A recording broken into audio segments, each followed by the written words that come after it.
जी। कासातीर, कैथेटेराइजेशन।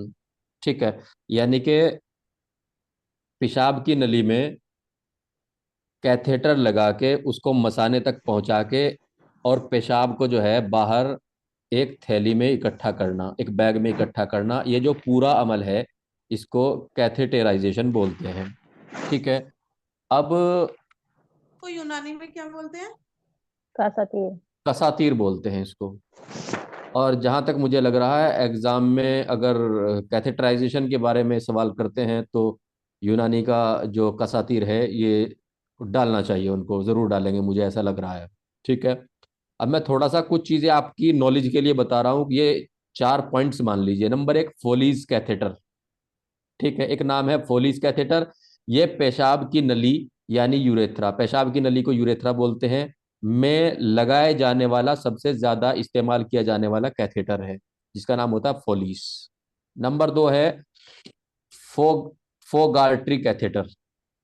ये आर्टरी में से क्लॉट यानी कि एम्बोलस यानी खून का थक्का निकालने के लिए इस्तेमाल किया जाता है। ये जो है पेशाब वाला कैथेटर नहीं होता, ये जो आर्टरी होती है, जो शराइन होती है, जो खून की रग होती है, उसमें अगर कहीं खून जम जाता है, ठीक है, उसका थक्का जम जाता है, तो फिर ये जो है उस थक्के को बाहर निकालने के लिए इस्तेमाल होने वाला कैथेटर है। इसको फोगार्टी कैथेटर बोलते हैं। आपको इसको याद रखना है, फोगार्टी। इसको याद रखने का तरीका जो है वो ये है, देखो एक चीज होती है निमोनिक। निमोनिक क्या होते हैं, कुछ याद करने के फंडे होते हैं, कुछ किसी भी मुश्किल शब्द को आसान चीज के साथ जोड़ करके उसको आसान याद रखना निमोनिक कहलाता है। ठीक है। तो इसमें क्या होता है, फोगार्टी। अब फोग हटा दीजिए आप, आरटी कैथेटर, या आरटी को आर्टरी से जोड़िए, यानी कि ऐसा कैथेटर जो कि आर्टरी में डाला जा रहा है और वहां से अगर कोई थक्का वक्का जम गया है तो उसको बाहर निकाल रहा है। ठीक है। अब एक होता है मेलकोट कैथेटर। ये किसी फोड़े वगैरह में से मवाद यानी पस निकालने के लिए काम आता है। कौन सा? मेलकोट कैथेटर, आपको याद रखना है इसको भी।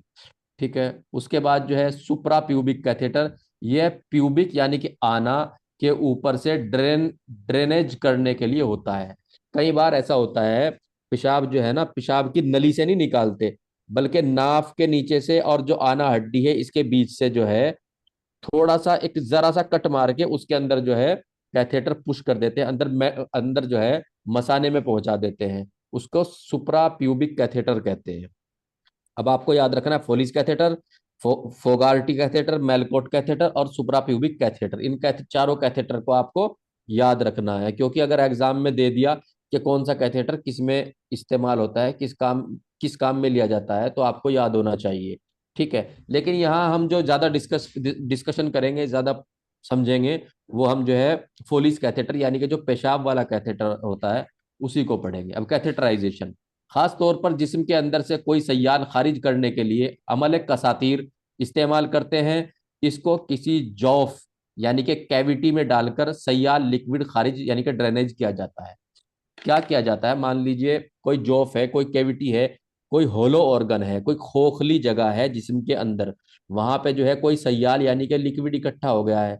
सय्याल लिक्विड का मतलब ये है, जैसे मसाने में मान लीजिए पेशाब है और वो पेशाब नहीं हो रहा है, दबाव बन रहा है, मरीज को तकलीफ हो रही है, परेशानी हो रही है। अब मान लीजिए जो पेशाब की नली है, जो पेशाब की नली है जिसको यूरेथ्रा यूरेथ्रा कहते हैं, मान लीजिए वो चिपक गई। जब वो चिपक गई तो पेशाब तो नहीं निकल रहा है। ठीक है। तो क्या करते हैं, वहां पे कैथेटर डाल के जो है मसाने तक पहुंचा देते हैं। अब उससे क्या होता है, कैथेटर एक ट्यूब होती है, एक नली होती है, ठीक है, तो उसमें को पेशाब जो होकर के बाहर निकलने लग जाता है। और जो मसाने के अंदर एक प्रेशर बना हुआ था, फूलता जा रहा था, मतलब उसके अंदर पेशाब इकट्ठा होता जा रहा था, तो वो जो है रिलीज हो जाता है और मरीज को सुकून मिल जाता है। ठीक है। बाकी ट्रीटमेंट फिर जो भी होता है उसके बाद उसमें शुरू कर देते हैं। अब अमल अमले कसातीर बोल यानी कि फोलिस कैथेटराइजेशन। अब इसमें क्या है, इसको कैसे करते हैं, थोड़ा सा ये है। पेशाब यानी कि यूरिन किसी इंसान के मसाने यानी कि यूरिनरी ब्लैडर को मसाना बोलते हैं। ठीक है। मैं ट्यूब को यूरेथ्रा यानी पेशाब की नली में डालकर निकालना एक सर्जिकल प्रोसीजर यानी कि जराही अमल है। ये जो है ये एक सर्जिकल प्रोसीजर में आता है। इसमें पेशाब यानी यूरिन को एक बैग यानी यूरिनरी बैग में जमा कर लेते हैं। ठीक है। इस प्रोसीजर यानी अमल में यूरिन मसाने से बाहर बैग में जमा हो जाता है। इस प्रोसीजर को इंटरमिटेंट सेल्फ कैथेटराइजेशन भी कहते हैं। किसको कहते हैं इंटरमिटेंट सेल्फ कैथेटराइजेशन? मान लीजिए किसी के मसाने से पेशाब खारिज करना है, तो जो यूरेथ्रा है, जो पेशाब की नली है, उसमें क्या करते हैं, जो फोलिस कैथेटर है उसका जो पाइप है उसको डाल देते हैं अंदर तक। डालने के बाद जो है, जब मतलब पेशाब बाहर आ जाता है, और बाहर जब आता है तो बाहर जो है एक बैग, प्लास्टिक का एक बैग होता है, उसको उससे जोड़ देते हैं बाहर वाले हिस्से से। फोलिस कैथेटर के बाहर वाले हिस्से से, जो कि बाहर है, उससे जोड़ देते हैं। अब जब वो अंदर पेशाब, जितना भी पेशाब है, वो इस पाइप के जरिए से, फोलिस कैथेटर के पाइप के जरिए से जो है वो इसमें बैग में इकट्ठा हो जाता है। इसी ये जो अमल है, इसको ये जो काम है, अमल कहते हैं काम को। इस काम को जो है इंटरमिटेंट सेल्फ कैथेटराइजेशन कहते हैं। अब पेशाब की नली यानी यूरेथ्रा के जरिए मसाना यानी कि यूरिनरी ब्लैडर में एक कैथेटर डाला जाता है पेशाब की नली के जरिए से। कैथेटर के अगले हिस्से में एक गुब्बारे की शक्ल की जगह होती है, जिसमें नॉर्मल सलाइन या कोई और फ्लूइड डालकर उसको यूरिनरी ब्लैडर में रोका जाता है। क्या करते क्या है, वो जो फोलिस कैथेटर का जो पाइप होता है, उसको यूरेथ्रा यानी कि पेशाब की नली में अंदर डाल देते हैं। और जब हमें लगता है कि अब ये मसाने में पहुंच गया, तो उसके बाहर से जो है एक वाल्व होती है, उस वाल्व से जो है हम उसमें नॉर्मल सलाइन भर देते हैं। अब नॉर्मल सलाइन से जो कैथेटर का अंदर वाला भाग होता है, उसमें गुब्बारा सा फूलने लग जाता है। ठीक है। और उस गुब्बारे से फूलने से क्या होता है, वो जो कैथेटर है वो अंदर फंस जाता है, वो निकलता नहीं। क्योंकि जो यूरेथ्रा है, पेशाब की नली है, वो तो बहुत छोटी सी होती है, पतली होती है। और वो जो गुब्बारा है, वो मान लीजिए हमने मोटा कर दिया उसमें जो है फ्लूइड डाल करके, तो वो फिर रुक जाती है, वो जो है फिर बाहर नहीं आता, वो वहां रुका रहता है। नहीं तो अगर मान लीजिए उसमें आगे कोई रोक ठोक नहीं करेंगे, तो वो तो जैसे डाला ऐसे ही जैसे ही हल्का सा जोर पड़ेगा निकल जाएगा। पाइप एक, भाई यूरेथ्रा भी एक पाइप है, और उसके अंदर जो कैथेटर डाला है वो भी पाइप है। पाइप के अंदर पाइप पड़ा हुआ है, झट से निकल जाएगा।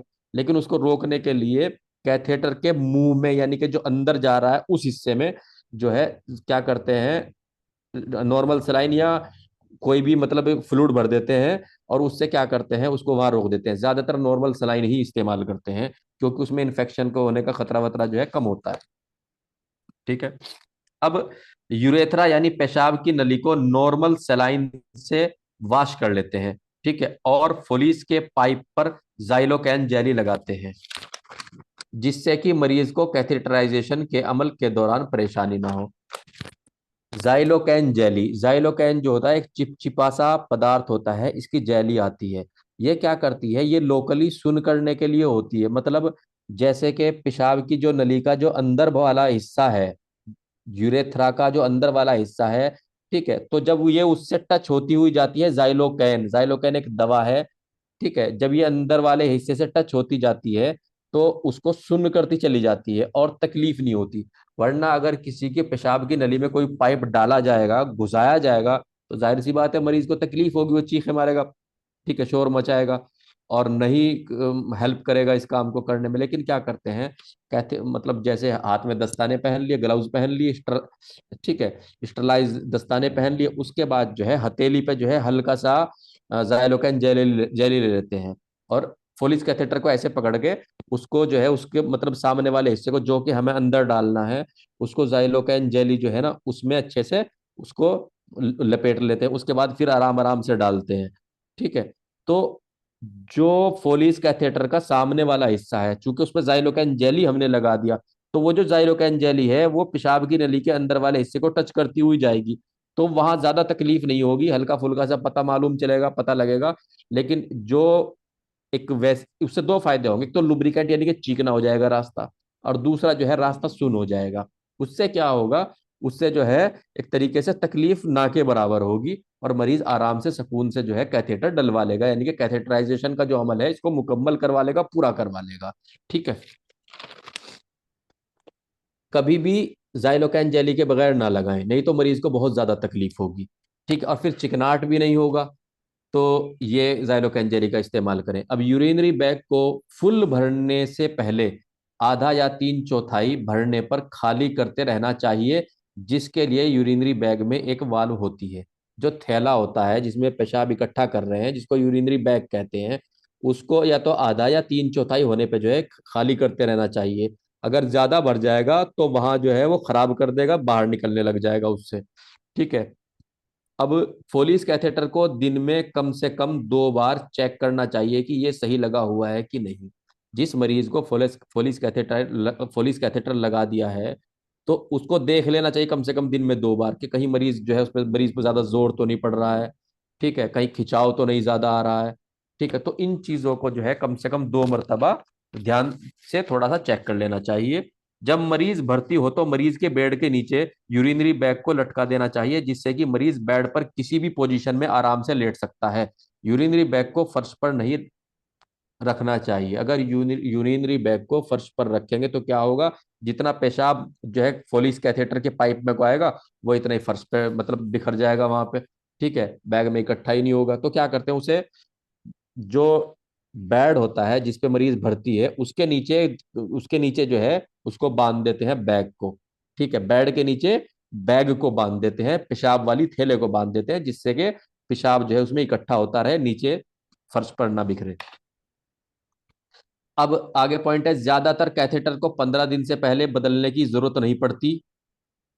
2 हफ्ते 2 हफ्ते से लेकर के 12 हफ्ते तक, यानी कि 15 दिन से लेकर के 3 महीने तक जो है एक कैथेटर चल सकता है। ठीक है, लेकिन उसके बाद जो है उसको चेंज कर देते हैं, क्योंकि इसमें लगातार एक जगह पड़े रहने से इन्फेक्शन होने लग जाता है।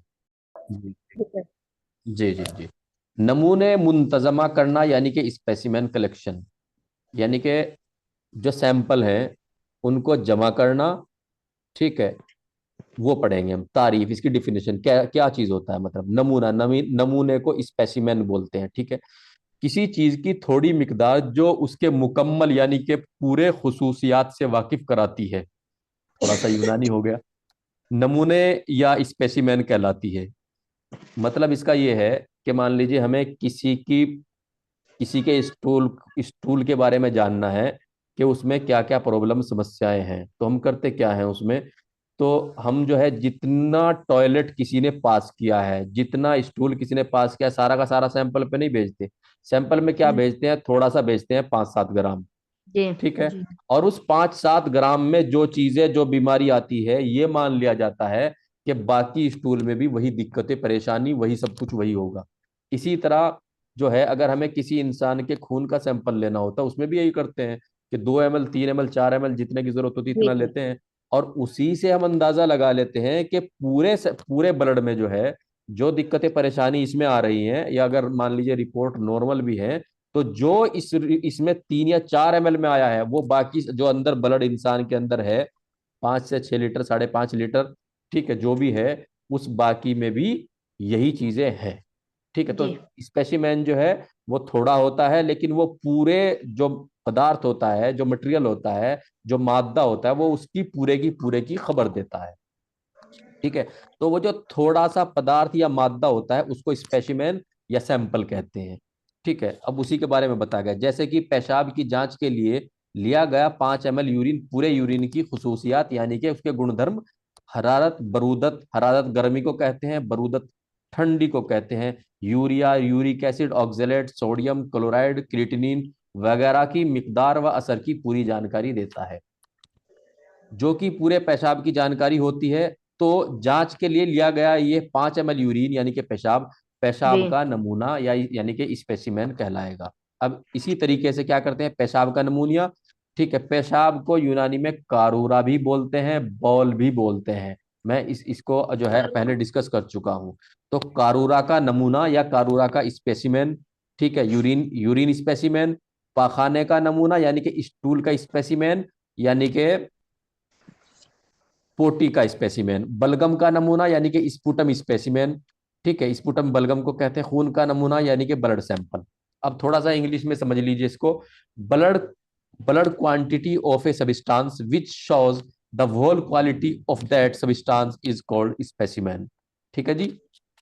जी small quantity of a substance which shows the whole quality of that substance is called specimen. ये क्या कहते हैं, स्मॉल क्वांटिटी, यानी कि थोड़ी मात्रा या थोड़ी थोड़ी मिकदार किसी सब्सटेंस, किसी पदार्थ या मादे की, विच शोज जो दिखाती है, द होल क्वालिटी पूरी की गुणधर्म यानी कि जानकारी, ऑफ दैट सब्सटेंस उस मादे की, इज कॉल्ड स्पेसिमेन। स्पेसिमेन या नमूना कहलाता है, या इसको सैंपल कहते हैं। यानी कि थोड़ी सी मिकदार लेकर के पूरी की पूरे मादे की जो है एक जांच कर लेना, जो है जो वो जो मादा लिया जाता है उसी को जो है सैंपल के लिए, उसी को स्पेसिमेन बोलते हैं।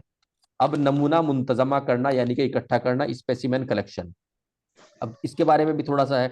Collection of required amount of body fluid और tissue for laboratory examination is known as specimen collection. यानी कि लैब में जांच के लिए जरूरी जिस्मानी सैयाल, जिस्मानी सैयाल यानी कि जिस्म के अंदर जितनी भी बहने वाली चीजें, जैसे खून हुआ, ठीक है, पेशाब हुआ, या नसीज यानी कि किसी का टिश्यू यानी कि बॉडी पार्ट ले लिया, की मिकदार नमूना मुंतजमा करना स्पेसिमेन कलेक्शन कहलाता है। चाहे वो जो टिश्यू है वो ब्लड हो, या फिर कोई वैसे टिश्यू लिया जाए किसी का।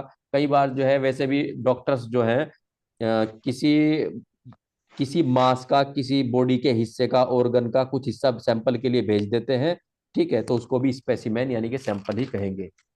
अब नमूने मुंतजमा के मकासद, यानी कि क्यों, इसका मकसद क्या है, इसकी वजह क्या है, इसकी जरूरत क्या है, ठीक है। Purpose of specimen collection. Number एक, बीमारी का पता यानी कि डायग्नोस करना। सबसे पहले तो इससे बीमारी का पता लगता है। बीमारी का बढ़ना या घटना, प्रोग्रेस को जानने के लिए, कोई बीमारी जो है बढ़ रही है या घट रही है उसका पता लगता है। तबीब यानी कि डॉक्टर को मरीज के मुआवजा में मदद हो इसके लिए, ठीक है। जो इलाज तबीब या डॉक्टर मरीज को दे रहे हैं वह कितना मुअस्सर है ये जानने के लिए। कई बार क्या करता है डॉक्टर, पहले जांच कराई, फिर एक दो दिन के बाद जो है सीबीसी वगैरह या कोई भी जांच, दो तीन दिन मेडिसिन देने के बाद फिर करा ली, तो उससे क्या पता करना चाहता है डॉक्टर, हालांकि वो जांच एक दो दिन पहले करा चुका है, तो उससे ये जानना चाहता है डॉक्टर कि भाई जो मतलब मैंने इसको 3 दिन का ट्रीटमेंट दिया है या 2.5 दिन का ट्रीटमेंट दिया है, जो भी मैंने दवाई दी है, उससे इसकी इस बीमारी की जो जो बीमारी की जो मात्रा है यानी कि बीमारी की जो वैल्यू है वो कितनी घट रही है या कितनी बढ़ रही है। अगर घट रही है तो इसका मतलब ये है कि ये जो दवाई हम चला रहे हैं, दे रहे हैं मरीज को, इसमें ये इसको आराम पहुंचा रही है। और अगर बीमारी नहीं घट रही है तो इसका मतलब ये है कि बीमारी बढ़ रही है, और जो हम दवाई इस्तेमाल कर रहे हैं, डॉक्टर इस्तेमाल दवाई कर रहे हैं, वो दवाई कोई काम नहीं कर रही है अगर बीमारी बढ़ रही है। तो कई बार पहले जांच कराने के, 3 दिन दवाई खिलाने के या इस्तेमाल कराने के, इंजेक्शन वगैरह जो भी देने हैं, पूरा ट्रीटमेंट देने के बाद भी डॉक्टर जो है पूरा का पूरा डायग्नोस को, पूरी की पूरी जांच को रिपीट करा देता है। अब बीमारी यानी कि मर्ज के मिजाज यानी कि नेचर, टेम्परामेंट को जानने के लिए, ठीक है, ये भी है। अब पेशाब के नमूने यानी कि स्पेसिमेन को हासिल करने में किन किन चीजों का ध्यान रखना है, वो सब चीजें हैं। नंबर एक, यूरिन कल्चर एंड सेंसिटिविटी के लिए लिया गया नमूना यानी पेशाब का हिस्सा स्पेसिमेन कहलाता है। पेशाब की धार का पेशाब जब खारिज हो तो उसका बीच का पेशाब इस्तेमाल करें। मान लीजिए इसका तरीका ये है, जैसे कि मरीज ने पेशाब करना शुरू किया, तो थोड़ा सा पेशाब उसको कर ले, उसको करने के बाद थोड़ा सा पेशाब उसने किया, मतलब तकरीबन अंदाजे से आधा पेशाब उसने किया, उसके बाद सैंपल ले, ठीक है। मान लीजिए उसने 5 ml या 7 ml या 10 ml सैंपल ले लिया, उसके बाद बाकी जो है वो टॉयलेट में मतलब रिलीज कर दे पेशाब को, लेकिन बीच का पेशाब लेने की कोशिश करे। एकदम शुरुआती पेशाब वो भी ना ले, और बाद का पेशाब है वो भी ना ले, बीच का पेशाब जी। ले, ठीक है। इसमें इस चीज का ध्यान रखना है। जिस बर्तन यानी कंटेनर में नमूना यानी कि स्पेसिमेन ले, वह स्टेराइल यानी कि पाक यानी कि अमले ततहीर से गुजरा हुआ हो। अमले ततहीर स्टरलाइजेशन को बोलते हैं यूनानी में, ठीक है। यानी कि जिस भी कंटेनर में लिया जाएगा पेशाब, ऐसा नहीं है कि एक मरीज का लिया फिर उसको थोड़ा धो, नहीं, स्टरलाइज नहीं। क्या, स्टरलाइजेशन का जो अमल है उससे गुजरा हुआ हो, स्टराइल हो, ठीक है।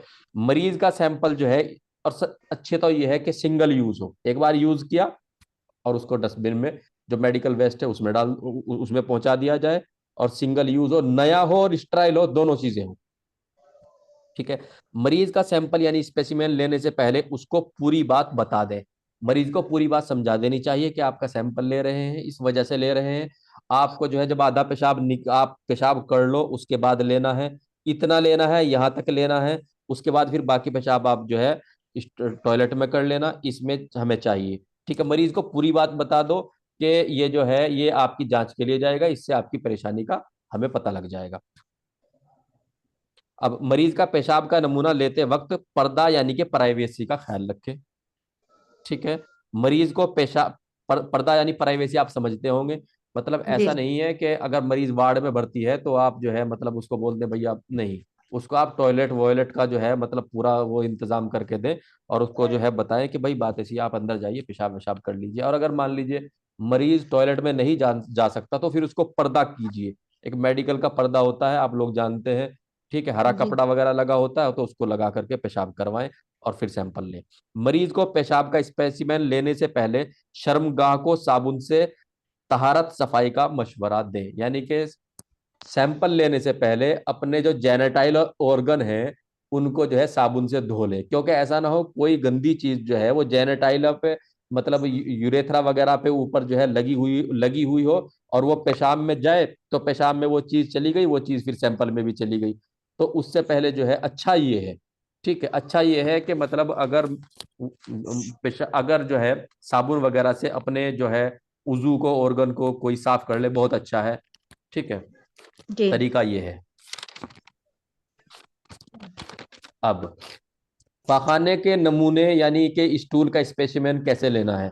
पाखाने का स्पेसिमेन यानी स्टेराइल बर्तन हो, कंटेनर जो है वो स्टरलाइजेशन के अमल से गुजरा हुआ हो, स्टेराइल हो, में लिए जाना चाहिए। स्पेसिमेन लेने से पहले मरीज और अटेंडेंट यानी कि गार्जियन जो मरीज के साथी है को पूरा प्रोसीजर बता दे। ठीक है, कि भाई हमें जो है इस तरह टॉयलेट का सैंपल ले रहे हैं, वो चीज पूरी चीज बता दें उनको।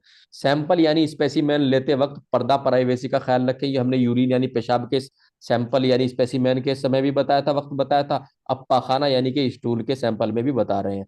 मरीज को जी बता दें कि पेशाब यूरिन और पाखाना स्टूल को अलग अलग करे। स्टूल के सैंपल में स्पेसिमेन में पेशाब की शमूलियत नहीं होनी चाहिए, यानी कि कुल मिला के कहना यह है कि जिस कंटेनर में जिस डब्बी में जो कि स्टराइल है, स्टरलाइजेशन के अमल से गुजरी हुई है, नहीं है, जिसमें स्टूल ले रहे हैं यानी कि पोटी ले रहे हैं सैंपल में भेजने के लिए, तो उसमें सिर्फ पोटी ही हो, स्टूल ही हो, उसमें पेशाब ना हो। ठीक है, तो मरीज को इस चीज की हिदायत कर दें, उसको इस चीज की नसीहत करते हैं और समझा दें कि इसमें जो है पेशाब मिला हुआ स्टूल नहीं चाहिए हमें, हमें सिर्फ स्टूल स्टूल चाहिए। ठीक है, अब बलगम यानी कि स्पुटम के नमूने स्पेसिमेन का मुंतजमा करना यानी कि बलगम का सैंपल लेना। स्पुटम बलगम का स्पेसिमेन यानी स्टरलाइज कंटेनर में लिया जाए। यह भी वही बात है, सुबह के वक्त का स्पेसिमेन यानी रुका हुआ बलगम हो। अगर बलगम ले रहे हैं तो सुबह के टाइम का, जो रात का मतलब रुका हुआ एक तरीके से, ताकि वो ज्यादा कर दे। क्योंकि अगर मान लीजिए इंसान ने सुबह उठ करके 2-4 बार बलगम जो है वो बाहर थूक दिया तो फिर वो कैसे सैंपल देगा। लेकिन यह है कि रात में लेटा हुआ था सुकून से, सुबह के टाइम वो सैंपल दे दे।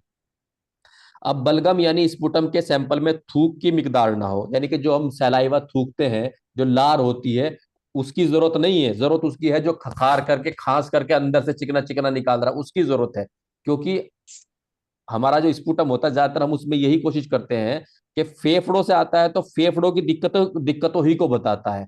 तो अगर लार तो फेफड़ों से नहीं आ रही, लार तो मुंह में पैदा हो रही, तो लार से तो हम जो है उस चीज का पता नहीं लगा सकते। तो स्पुटम की डिमांड करें कि आप इसमें सुबह को उठ के जो है बलगम लेकर के जमा कर दें। ठीक है, चिकनाहट यानी फेफड़ों से निकला बलगम जो कि खारने यानी खांसने से खारिज हो वह ले। स्पेसिमेन स्टाइल कंटेनर में ले, ये हर जगह ध्यान रखना है। अब खून यानी ब्लड का नमूना लेने यानी मुंतजमा करने का तरीका। अब तक जो है हमने सबसे पहले पेशाब का नमूना, फिर स्टूल का, और उसके बाद बलगम का। अब खून का नमूना थोड़ा सा स्पेशल तरीके से लिया जाता है, कई कई तरीके होते हैं इसमें। ठीक है, इसमें कई चीजों का ध्यान रखना होता है। क्या कहते हैं, पेशाब हुआ, पाखाना यानी स्टूल हुआ, बलगम हुआ, इनमें तो सीधा सीधा है, डब्बी है, स्ट्राइल है, साफ सुथरी है, नहीं है उसमें ले लिया, उसमें तो सीधा सीधा सा मामला है। लेकिन यहाँ जो खून है, तो खून में क्या होता है, ट्यूब अलग अलग तरह की होती है। कितना ब्लड लेना है, मतलब ऐसा नहीं है कि एक ही मरीज से जो 15 ml खींच लिया, ऐसा तो नहीं करना, 15 ml सैंपल ले लिया, ऐसा नहीं करना। तो जी ना जितने की जरूरत है इतना लेना है। किस किस ट्यूब में लेना है, किस टाइम लेना है, मरीज ने खाया पिया है नहीं, इन सब चीजों का ध्यान रखना। तो खून का स्पेसिमेन लेने में हिफाजती चश्मा, यानी कि जो है एक तरीके से जो ऐनक पहनी हुई हो, चश्मा पहना हुआ हो, ठीक है, जो कि मेडिकल में होता है। दस्ताने यानी कि ग्लव्स हो और वो भी स्टराइल।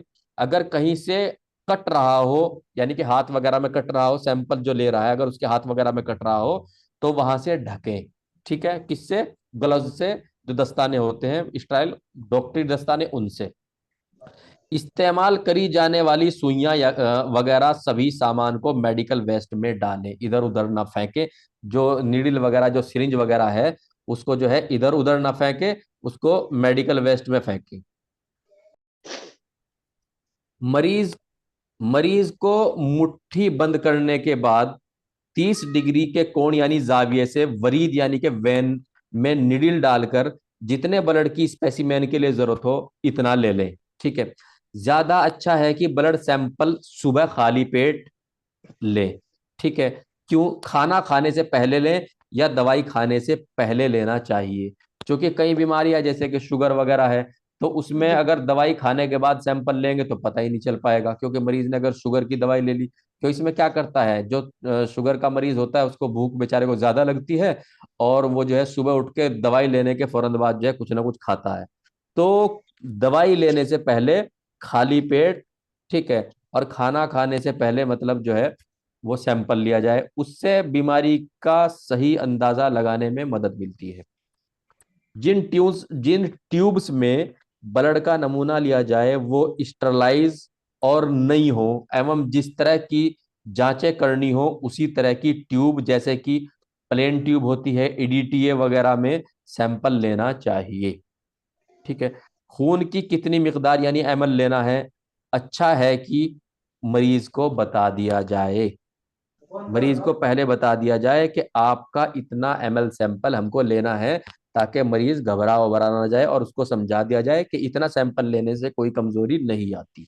ठीक है, जिस ट्यूब में मरीज का सैंपल लेना हो उसके ऊपर लेबल लगाकर मरीज का नाम, मरीज की उम्र, मरीज का मेल या फीमेल जो भी उसका जेंडर है वो, सैंपल यानी स्पेसिमेन लेने की तारीख, जिस दिन सैंपल लेना है, लिया है, जिस दिन सैंपल लिया है उसकी तारीख डाल दो, डेट डाल दो, वो टाइम लिख दो। डाल दो। अगर मरीज भर्ती है तो मरीज का आईपीडी नंबर भी लिख देना चाहिए। जी ठीक है भाई, जी। किसी के कुछ समझ में नहीं आया